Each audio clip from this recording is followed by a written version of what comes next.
Petroleum and natural gas board का कारोबार में कंपटीशन को बढ़ाना चाहती है। असल में ज़रा जानकारी इसमें हमारे सहयोगी प्रकाश प्रियदर्शी दे रहे हैं, क्योंकि अपने आप में बहुत इंपॉर्टेंट खबर है। प्रकाश, ये जो कंपटीशन की बातचीत चल रही है पेट्रोलियम और नेचुरल गैस की तरफ में, ये क्या है पूरा माजरा? देखिए, सूत्रों के हवाले से जो जानकारी हमें मिल रही है उसके हिसाब से petroleum and natural gas regulatory board ने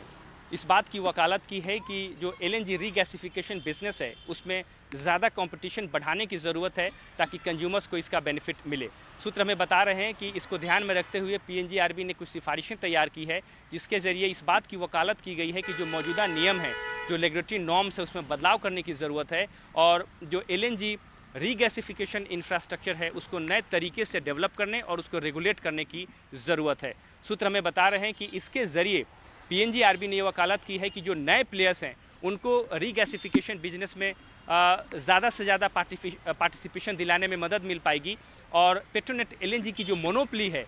उसको भी ख़त्म करने में मदद मिलेगी ताकि कंज्यूमर्स को ज़्यादा बेनिफिट मिले। सूत्र हमें बता रहे हैं कि जो सिफारिशें की गई हैं उसमें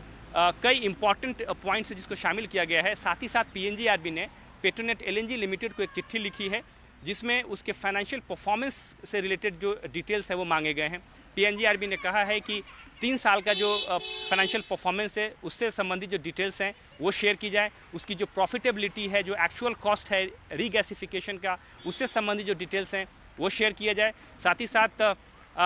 पेट्रोनेट एलएनजी लिमिटेड का जो बिजनेस डाइवर्सिफिकेशन प्लान है वो क्या है, अगले 5 साल का बिजनेस प्लान क्या है और साथ ही साथ उसका जो टर्मिनल है उसकी कैपेसिटी यूटिलाइजेशन की स्थिति क्या है, इससे संबंधित तमाम डिटेल्स मांगे गए हैं। जैसा कि आपको पता है कि इंडिया का जो एलएनजी मार्केट है, इस बात की संभावना है कि अगले 4-5 सालों के दौरान इसमें 9% से ज़्यादा की बढ़ोतरी हो सकती है। लिहाजा मार्केट में ज़्यादा कंपटीशन बढ़ने से कंज्यूमर्स को बेनिफिट हो सकता है, नए प्लेयर्स की एंट्री हो सकती है। लेकिन ये भी एक इंटरेस्टिंग फैक्ट है जिसको कि ध्यान में रखने की ज़रूरत है कि मौजूदा नियमों के हिसाब से जो एलएनजी रीगैसिफिकेशन टर्मिनल्स हैं, इंफ्रास्ट्रक्चर्स हैं, वो पीएनजीआरबी के रेगुलेटरी प्रोव्यू में नहीं आता है। लेकिन जो हालिया डेवलपमेंट्स हैं और जो ये सिफारिशें तैयार की गई है उसके ज़रिए ये माना जा रहा है कि पीएनजीआरबी ये इंटेंशन शो कर रहा है कि वो एलएनजी रीगैसिफिकेशन टर्मिनल्स को भी रेगुलेट करना चाहता है।